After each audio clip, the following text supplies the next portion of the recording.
ক্রমেই অমাবস্যার দিন উপস্থিত হল। অদূরে ঝোপঝাড় থেকে ডেকে উঠল শিয়ালের দল। চাঁদ নেই। আমি আর নিতাই বাবু একটু আড়ালে একটা ঝোপের মধ্যে লুকিয়ে রইলাম। এরপর যে দৃশ্যটা দেখলাম তাতে বুক কেঁপে উঠল। দিনটা ছিল বেশ সতেজ। আমি আর কিশোরী ঠিক করলাম, যাই তাহলে ঠাকুর মশাইয়ের বাড়ি থেকে ঘুরে আসি। মোড়ের মাথার দোকান থেকে পাসিং শো সিগারেট কিনতে কিনতে কিশোরী বলল, ঠাকুর মশাইয়ের বলা গল্পগুলো কিন্তু আজকাল বেশ রোমাঞ্চকর হয়, কি বলো বিভূতি? সে আর বলতে, চলো চলো, দেরি করলে আবার ফিরতে দেরি হয়ে যাবে। পৌঁছে দরজায় টোকা দিতেই ঠাকুর মশাই দরজা খুলে দিলেন। আমাদের দেখে সহাস্যে বললেন, এসো এসো, তোমাদের কথা আজকে খুব মনে পড়ছিল। আসলে একটা ঘটনা মনে পড়ে গেল, আর সেই সময়ই তোমাদের কথা ভাবতে না ভাবতেই দেখি তোমরাই এসে হাজির। ভালোই হলো। ঠাকুর মশাই, এই নিন আপনার পাসিং শো, আর শুরু করুন আজকে রোমাঞ্চকর গল্প। ঠাকুর মশাই সিগারেট ধরিয়ে বলতে শুরু করলেন, যে জায়গাটার কথা বলছি সেই স্থানটার নাম তোমরা নিশ্চয়ই শুনেছ। জায়গাটার নাম বক্রেশ্বর। বক্রেশ্বর হল পশ্চিমবঙ্গের বীরভূম জেলার একটি গুরুত্বপূর্ণ ধর্মীয় ও প্রাকৃতিক স্থান। এটি বিশেষভাবে বিখ্যাত গরম জলের কুণ্ড এবং বক্রেশ্বর শিব মন্দিরের জন্য। সেবার হলো কি, ঘরে মন না টেকার দরুন বেরিয়ে পড়লাম বীরভূমের উদ্দেশ্যে। গৃহে সেভাবে আমার মন কোনো দিনই টেকে না, তাই পথই আমার সম্বল। শিউরি পর্যন্ত এসে তারপর গরুর গাড়ির পথ ধরলাম। গারওয়ান এসে জিজ্ঞাসা করলো, আগে ঠাকুর মশাই, কোথায় যাবেন? চলো, আমাকে বক্রেশ্বর নিয়ে চলো। কথাটা শুনেই সে কেমন যেন ভিমরি খেয়ে গেল। তবু ইতস্তত করে আমাকে ছইয়ে উঠতে বলে গাড়ি ছেড়ে দিল। এই হাট হাট হুরর, হাট হাট হাট। আমার সামনেই এক পক্ককেশ বৃদ্ধ বসেছিলেন। আমার দিকে মিটমিট করে তাকিয়ে দেখছিলেন। আলাপ শুরু করার জন্য আমি প্রথমে বললাম, মশাইয়ের গন্তব্য কি মন্দিরেই বুঝি? বৃদ্ধ মাথা নেড়ে বললেন, না ঠাকুর মশাই, মন্দির চত্বরে এখনো পাওয়া যায়। সাধারণের জন্য মোটেই নিরাপদ নয়। আপনি নিশ্চয়ই শুনেছেন ওইখানকার বিখ্যাত উষ্ণ প্রশ্নবনের কথা, যেখানে রোগ মুক্তির আশায় মানুষ দূর দূরান্ত থেকে আসে। হ্যাঁ, সেই উষ্ণ প্রশ্নবন কুণ্ডের গরম জল নিয়ে কি যেন গন্ডগোল শুরু হয়েছে। আমি প্রতি সোমবার বাবার দর্শনে যাই বটে, কিন্তু কুণ্ডের ধারের কাছে ঘেঁষি না ঠাকুর মশাই। কিন্তু আসল কারণটা কিছু জানা আছে? বড়ই কৌতূহল হচ্ছে। দেখুন দেখুন, আমি ওইখানকার চেনা পান্ডার কাছ থেকে যতটুকু শুনেছি সেইটুকুই বলতে পারবো। প্রথম কথা, ওই বিখ্যাত তীর্থ হঠাৎ অস্বাভাবিক আচরণ করছে। অমাবস্যার আগের দিন থেকেই অগ্নিকুণ্ডের গরম জল ধীরে ধীরে কালচে হয়ে যায়। আমি বিস্মিত হয়ে বললাম, বলছেন কি, কালচে? আপনি নিজের চোখে দেখেছেন? একেবারে সচক্ষে ঠাকুর মশাই। আর যে উষ্ণ প্রশ্নবনের জলে ভক্তরা স্নান করে রোগ মুক্তির আশা করত, সেই জলে এখন অদ্ভুত গন্ধ ভেসে ওঠে। কেউ কেউ বলে ওই জলে হাত দিলে মনে হয় যেন ভেতর থেকে কেউ আঙুল ছুঁয়ে দিচ্ছে। বড়ই আশ্চর্য কাণ্ড তো, এমন তো কখনো শুনিনি। এভাবেই গল্প করতে করতে কখন যে মন্দিরের কাছে এসে পড়েছি সে খেয়ালই ছিল না। গরুর গাড়ি চাকা থামার শব্দ আর গাড়োয়ানের তাগাদায় ঘোর ভাঙল। নেমে দেখি যে মন্দিরে বছরভর অগণিত ভক্তের ভিড় লেগে থাকে, সেইখানে আজ হাতে গোনা কিছু মানুষের আনাগোনা। দেখে মনে হলো সবাই স্থানীয়। আমি সেই মন্দিরের দিকে এগিয়ে গেলাম। তাদের উদ্দেশ্যে জিজ্ঞাসা করলাম, কি ব্যাপার, আপনারা সকলে এইভাবে দাঁড়িয়ে আছেন কেন? আপনাদের দেখেই মনে হচ্ছে আপনারা কোনো কারণে ভয় পেয়েছেন। ওদের মধ্যে একজন 50 বছর বয়সী ব্যক্তি আমার দিকে এগিয়ে এসে আমাকে আপাদ মস্তক দেখে বললেন, ভয় কি আর সাধে করছি? এরপরে কি করব সেই কথায় আলোচনা করছি। আপনাকে তো দেখে ভিনদেশীয় বলেই মনে হচ্ছে। এই সময় আপনি এখানে এসে ঠিক করেননি। আসলে আমাদের এখানে অমাবস্যার রাতে 3 জন স্থানীয় যুবক নিখোঁজ হয়েছে। ওরা মন্দিরের সেবায়িতের সঙ্গে মন্দির দেখাশোনা করত এবং পুজোর সামগ্রী নিয়ে গর্ভগৃহে পুজোর আয়োজন করত। বড়ই ভালো এবং কাজের ছিল ওই 3টি ছেলে। শেষবার কোথায় দেখা গিয়েছিল কিছু জানেন?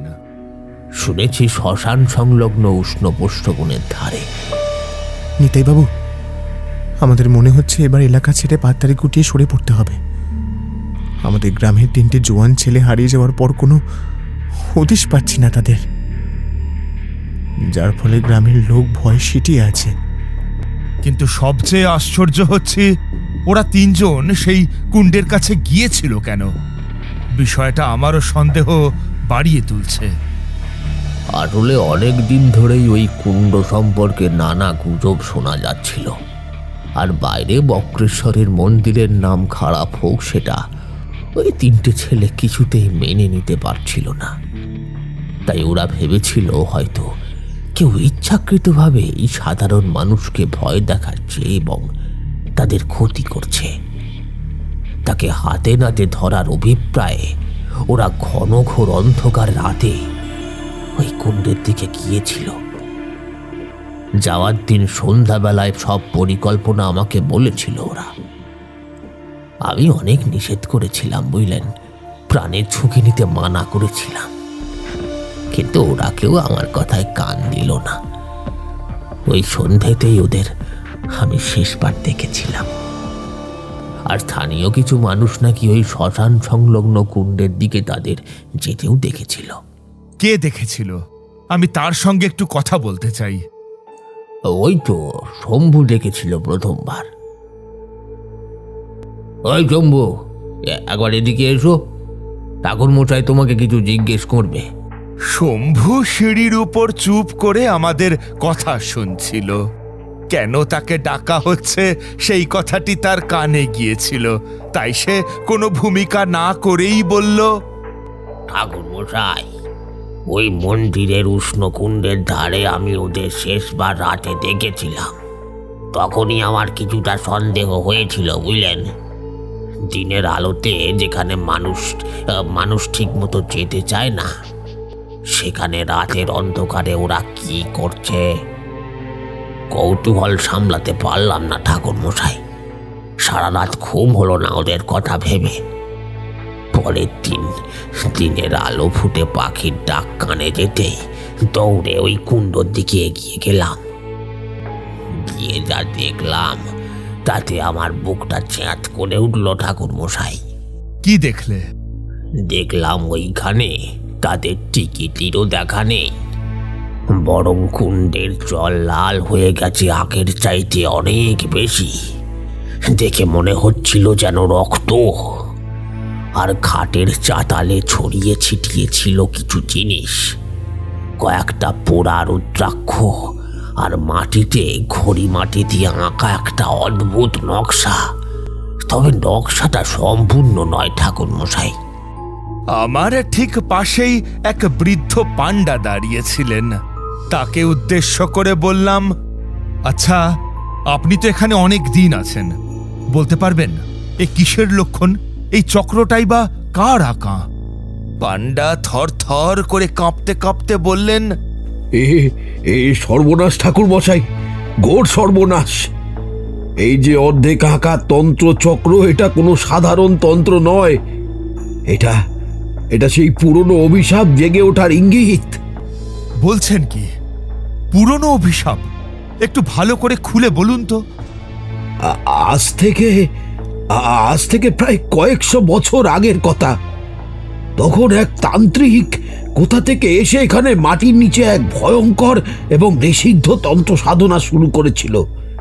সে চেয়েছিল এই উষ্ণ প্রশ্রবণের আগ্নেয় শক্তিকে বন্দি করে অগ্নি বিষাদ জাগাতে। তার বিশ্বাস ছিল পৃথিবীর গভীরের আগ্নেয় শক্তিকে আত্মার সঙ্গে মিলিয়ে নিলে অমরত্ব পাওয়া যায়। কিন্তু সাধনার সেই শেষ রাত্রে সে হঠাৎ অদৃশ্য হয়ে যায় এবং তার দেহ কখনো পাওয়া যায়নি আর। কুণ্ডের জল সেদিনও নাকি লাল হয়ে উঠেছিল। গ্রামের পুরনো কিংবদন্তি শুনে আমি মনে মনে প্রমাদ গুনলাম। ঠিক তখনই গ্রামের লোকেরা আমাকে বলল, ঠাকুরমশাই, আপনি কিছু একটা করুন। আপনি যখন এসেছেন তখন তখন এই সমস্যার সুরাহা নিশ্চয়ই হবে। আমি ওদের সঙ্গে কুণ্ডের দিকে গেলাম। তারপর চোখ বন্ধ করে বিড়বিড় করে মন্ত্র পড়তে শুরু করলাম। ওম গুপ্ত দর্শনায় নমঃ, ওম চক্ষু প্রকাশায় প্রকাশায়, গুপ্তং ভূতং দর্শয় দর্শয়, অদৃশ্যং দৃশ্যং কুরু কুরু, হ্রিং ক্রিং স্বাহা। মন্ত্র পড়া শেষ করে আমি ফিসফিস করে বললাম, না, এটা কোনো অতৃপ্ত আত্মা নয়, কিন্তু এই শক্তি বেশ পুরনো এবং তেজদীপ্ত। চোখ খুলে কুণ্ডের জলের দিকে তাকাতেই স্পষ্ট বুঝলাম কোনো আগুনের শিখা নেই, অথচ জলের তলা থেকে এক অসহ্য উত্তাপ বেরিয়ে আসছে। বাতাসের আর্দ্রতা নিমেষের মধ্যে শুকিয়ে যাচ্ছে। অদূরে দাঁড়িয়ে থাকা পাণ্ডা আমাকে উদ্দেশ্য করে সাবধান করে বলল, সাবধান ঠাকুর মশাই, ওই কুণ্ডের দিকে বেশি এগোবেন না।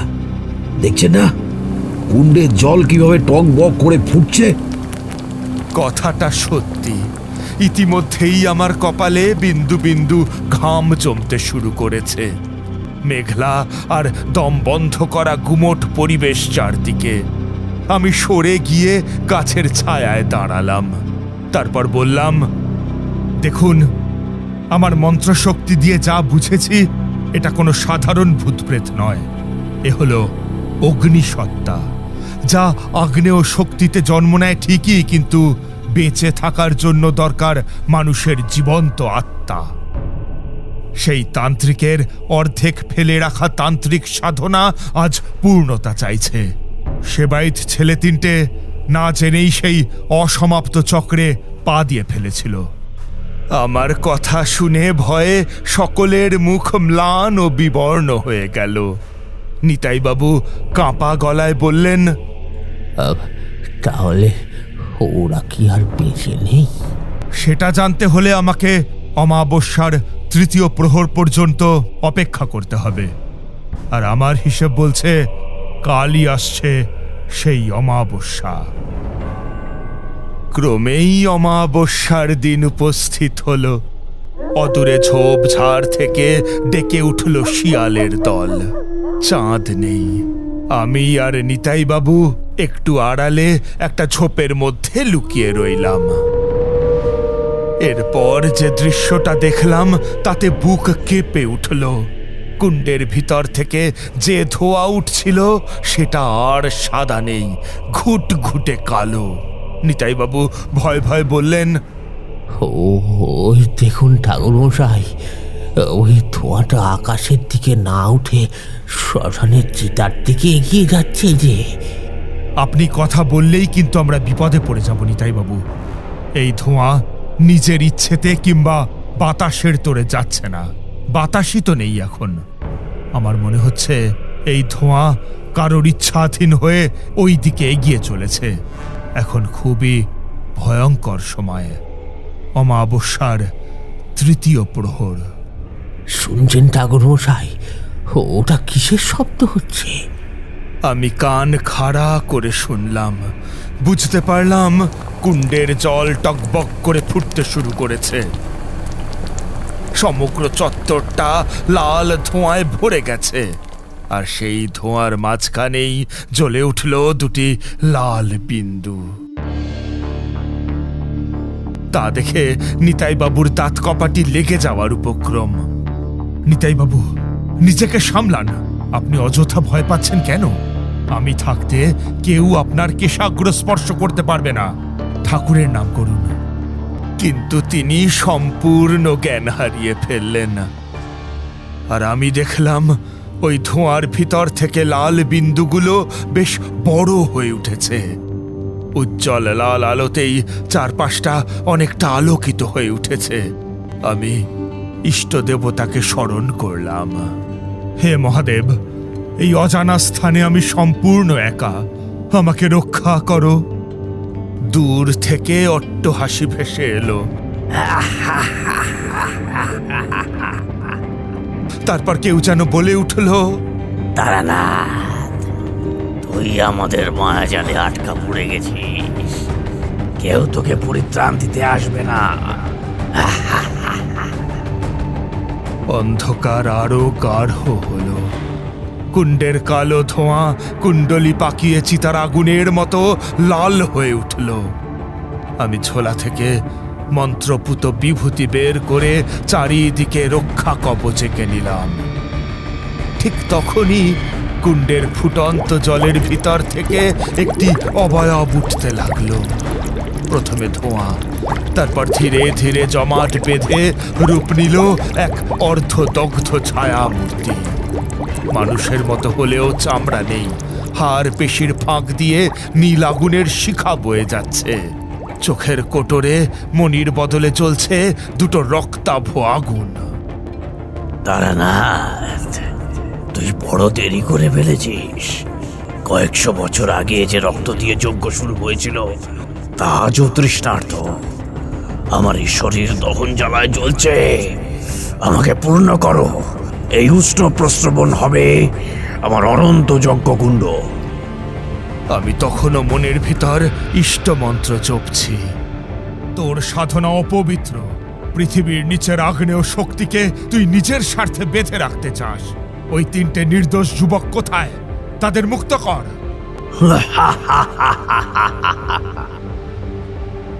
ওদের ছাড়ানো? ওরা তো আমার কাজে লাগানো জিনিস হয়ে গেছে। শুনতে পাচ্ছিস না? ওরা এখনো কাঁদছে আর চিৎকার করছে। আমি কান পাতলাম। ফুটন্ত জলের ভিতর থেকে যেন মানুষের গোঙানি আর জলের নিচে হাত দিয়ে পাথর আছড়ানোর শব্দ ভেসে আসছে।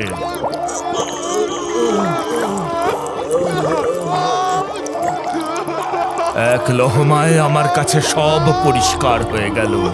ওই যুবকদের আত্মা কুণ্ডের গভীর তলে, যেখানে আগ্নেয় স্তর আর জলের মিলন ঘটেছে, সেখানে আটকে আছে। ওই পিশাচ তাদের আত্মাকে ব্যবহার করে নিজের অগ্নিসত্তাকে জাগিয়ে তুলতে চাইছে। বুঝতে পেরেছি, তুই শুধু ওদের আত্মা নয়, বক্রেশ্বরের এই পবিত্র পীঠস্থানের শক্তিকেও কলুষিত করতে চাইছিস। কিন্তু জেনে রাখ, যতক্ষণ তারানাথ বেঁচে আছে, তোর ওই পৈশাচিক সাধনা পূর্ণ হবে না। পিশাচের শরীর থেকে আগুনের হলকা ছিটকে বেরোতে লাগলো। সে এগিয়ে আসতে আসতে গর্জন করলো, তারানাথ, তুইও তো হাড়া রক্ত মাংসের তৈরি। তোর আত্মাই হবে আমার যজ্ঞের শেষ আহুতি। একবার যদি ওই তিনটে প্রাণ আর তোর প্রাণ মিলেমিশে এক হয়, তবে এই বক্রেশ্বরের মাটি ফেটে আগুনের পর্দা নামবে। সারা গ্রাম ছাই হয়ে যাবে। পিশাচের কথা শেষ হতেই শ্মশানের বাতাস যেন আগুনের চিতার মতো তপ্ত হয়ে উঠল। আমি দেখলাম সেই অর্ধদগ্ধ মূর্তিটি হঠাৎ মাটির দিকে ঝুঁকে পড়ল। তার নখের ডগা দিয়ে আগুনের শিখা বেরোচ্ছে। সেই নখ দিয়ে সে শ্মশানের পোড়া মাটির উপর দ্রুত এক জটিল নকশা আঁকতে শুরু করলো। আশ্চর্যের বিষয়, নকশাটি থেকে ধোঁয়া নয়, বরং এক অদ্ভুত স্থবিরতা ছড়িয়ে পড়ছে চারিদিকে। সর্বনাশ, এ তো কোনো সাধারণ মারণ যন্ত্র নয়, এ যে দেখছি বন্ধন যজ্ঞ। এই পিশাচ নিজেকে ধ্বংস করতে চায় না, বরং এই বক্রেশ্বরের মাটির সাথে নিজেকে চিরতরে আষ্টে পৃষ্ঠে বেঁধে ফেলতে চাইছে। পিশাচের হাতের ছোঁয়ায় শ্মশানের চাতালে আঁকা সেই অসম্পূর্ণ তন্ত্রচক্রটি ধকধক করে জ্বলে উঠল। কুণ্ডের ভিতর থেকে নিখোঁজ 3 যুবকের আর্তনাদ আরো তীব্র হলো।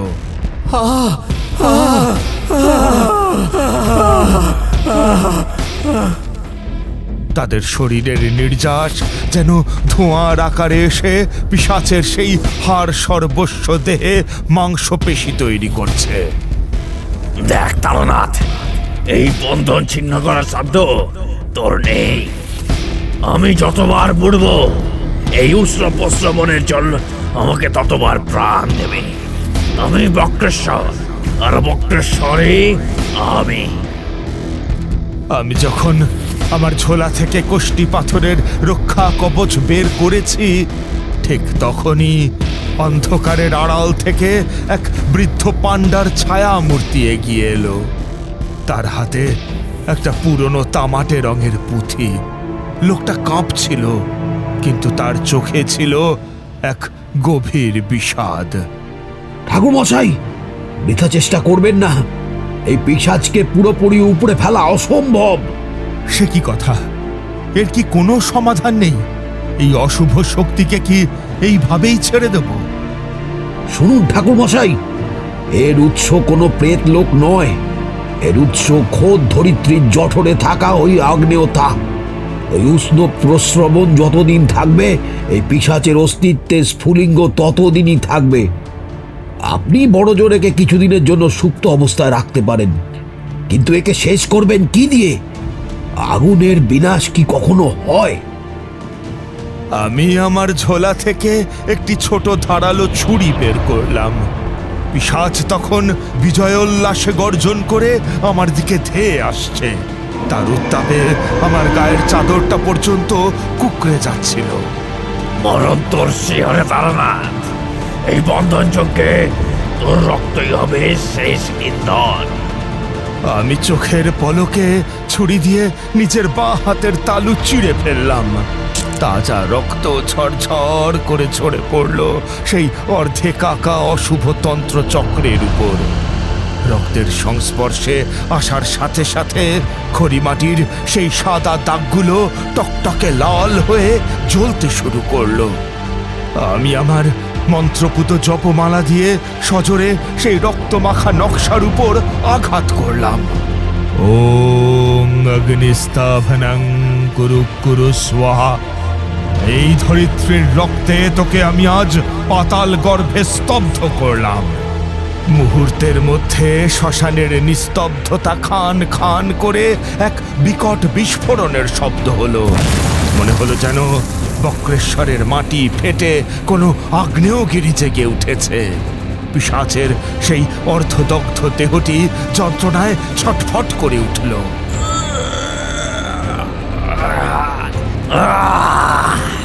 না, এ তুই কি করলি তারনাথ?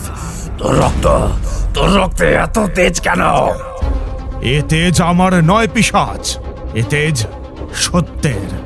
আমি মহাকালের আশীর্বাদ ধন্য। বিস্ফোরণের সেই প্রচণ্ড শব্দে কান ফেটে যাওয়ার উপক্রম হলো।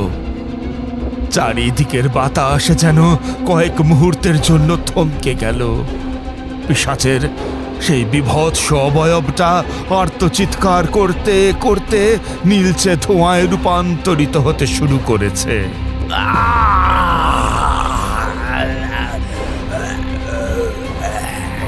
তারানাথ, আমি আবার ফিরব, আবার। তুই আর কোনোদিন কারোর ক্ষতি করতে পারবি না। তুই চলে যা, নইলে তোকে এমন বন্ধনে জড়িয়ে রাখবো যে তুই নিজের অন্তিম পরিণতি চিন্তাও করতে পারবি না। সেটা হবে ভয়াবহ। পিশাচের কণ্ঠস্বরটা ধীরে ধীরে মিলিয়ে গেল। আমি ক্লান্ত হয়ে শ্মশানের চাতালে বসে পড়লাম। হাতের তালুর কাটা জায়গাটা তখনও দপদপ করছে।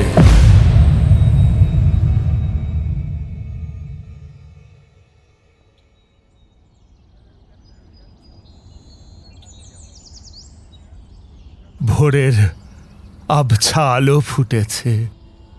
বক্রেশ্বরের সেই থমথমে পরিবেশটা এখন অনেকটা স্বচ্ছ। কুণ্ডের জল থেকে আর সেই পচা মাংসের গন্ধ আসছে না। আমি টলতে টলতে উঠে দাঁড়ালাম। ঠাকুর মশাই, সব কি শেষ হয়ে গেল ঠাকুর মশাই? আমি কি বেঁচে আছি? নিজে পরীক্ষা করে দেখুন নিতাই বাবু, আর দেখুন ওই চিতার ধারের পাথরগুলোর দিকে তাকান। নিতাই বাবু দৌড়ে গেলেন শ্মশানের চাতালের দিকে। পাথরের উপর নিস্পন্দ হয়ে শুয়ে আছে 3টে যুবক। তাদের গায়ে কোনো আঘাত নেই, কিন্তু শরীরটা যেন ছাই মাখা। এ কি, এরা বেঁচে আছে? কিন্তু ঠাকুর মশাই, আপনি যে বলেছিলেন ওরা নাকি মারা যেতে পারে। হ্যাঁ নিতাই বাবু, এরা নিখোঁজ হয়ে এইখানেই ছিল। আর তার থেকেও বড় কথা, এদের বন্দি করে রেখেছিল ওই পিশাচ। আর এমন এক মায়াজাল রচনা করেছিল যাতে মনে হচ্ছিল ওরা মারা গেছে। আদৌ সেটা নয়, সবই মায়া। বলরাম, সুবল, এই কানাই, ওঠ রে তোরা। ও ঠাকুর মশাই, ওদের তো নিঃশ্বাস পড়ছে। ওরে ও সুবল, কথা বল বাপ, কথা বল। ছেলেরা ধীরে ধীরে চোখ মেলল। তাদের চোখে মুখে এক অদ্ভুত শূন্যতা।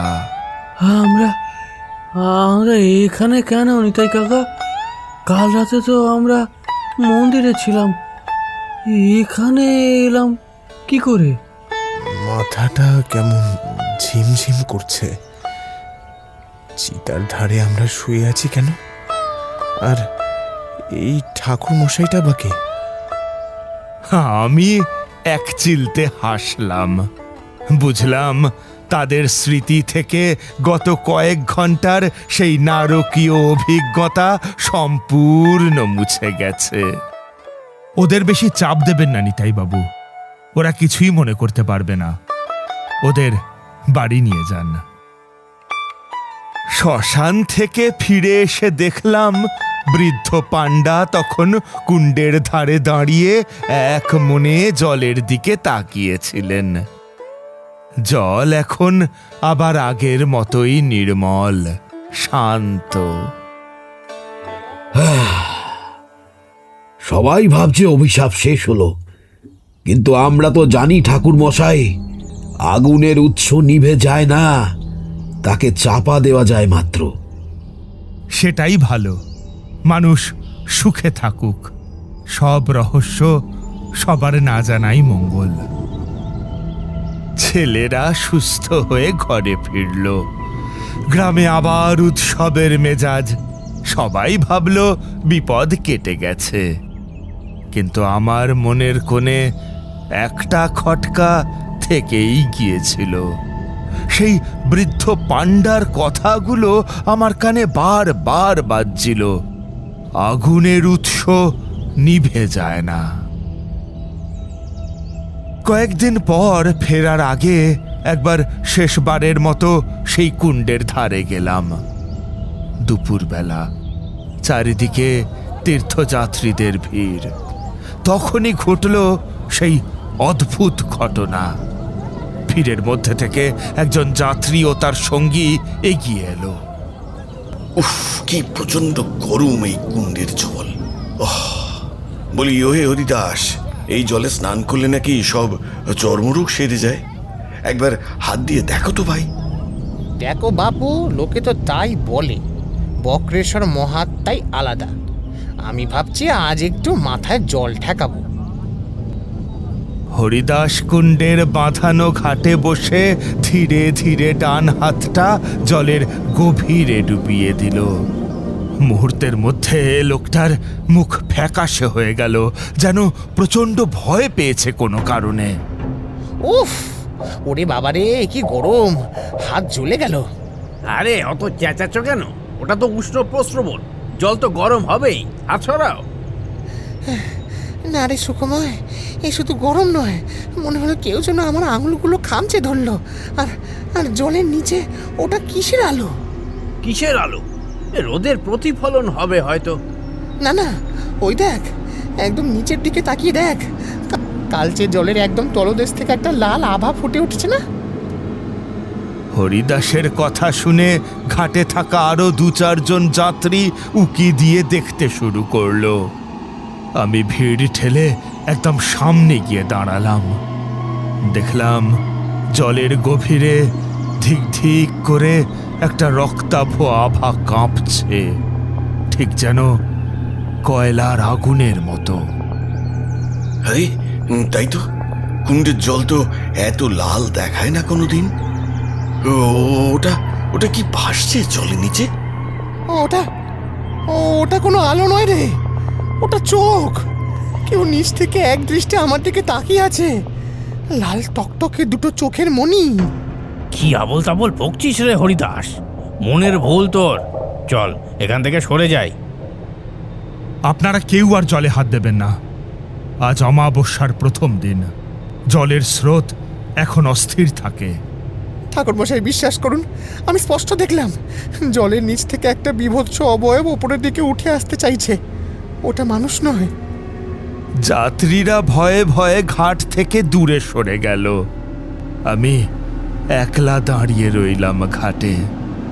দেখলাম কুণ্ডের টকবক করে ফোটা জলের উপর একটা সূক্ষ্ম বুদবুদ উঠল, আর সেই বুদবুদের ভিতর থেকে একটা ফিসফিসে হাসির শব্দ বাতাসে মিলিয়ে গেল। পাশে এসে দাঁড়ালেন সেই বৃদ্ধ পাণ্ডা। দেখলেন তো ঠাকুর মশাই, লোকে ভাবে আপনি মন্ত্র বলে সবকিছু শেষ করে দিয়েছেন, কিন্তু এই আগ্নেয় সত্তা কোনো মন্ত্রে মরে না। আমিও তাই দেখছি। ওই লাল আভাটা কোনো প্রতিফলন নয়, ওটা অগ্নি পিশাচ সত্তা। ও আবার নিজেকে জাগিয়ে তুলেছে কোনোভাবে। তবে কি সামনের অমাবস্যায় আবার সেই আতঙ্ক ফিরে আসবে? হয়তো ও এখন গভীরে অপেক্ষা করছে শক্তির জন্য। প্রকৃতি যখন আবার দুর্বল হবে, ওই লেলিহান শিখা আবার মাথা চাড়া দিয়ে উঠবে। আমি শুধু সাময়িকভাবে ওকে পিছিয়ে দিয়েছি মাত্র। আমি চলে আসার সময় একবার পিছন ফিরে তাকালাম। মনে হলো শান্ত নির্মল জলের অনেক নিচে সেই লাল বিন্দু দুটো আবার একবার দপ করে জ্বলে উঠল।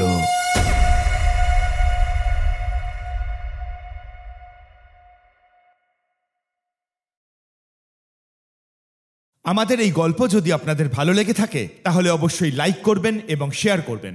যারা চ্যানেলটিতে নতুন তারা অবশ্যই সাবস্ক্রাইব করুন। শুধু বেল আইকনটি টিপে নোটিফিকেশন অন করে দিন, যাতে আমাদের পরবর্তী কাজগুলোর খবর সবার আগে আপনার কাছে পৌঁছয়। ধন্যবাদ।